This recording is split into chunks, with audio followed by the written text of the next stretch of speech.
Ante Santa María la Blanca, del poemario Luz. Este poema va precedido de unos versos de Moshe Ibn Ezra que dicen: son tumbas viejas de tiempos antiguos, en las que unos hombres duermen en sueño eterno. No hay en su interior ni odio ni envidia, ni tampoco amor o enemistad de vecinos. Al verlas, mi mente no es capaz de distinguir entre esclavos y señores.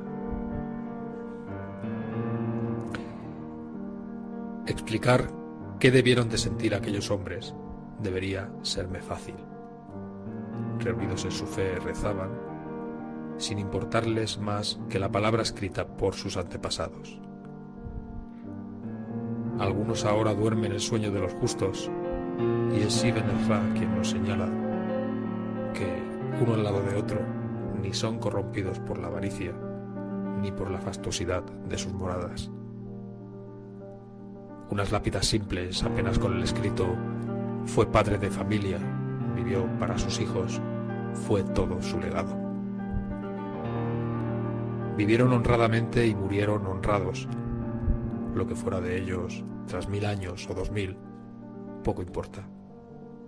El sueño de los justos nunca acaba.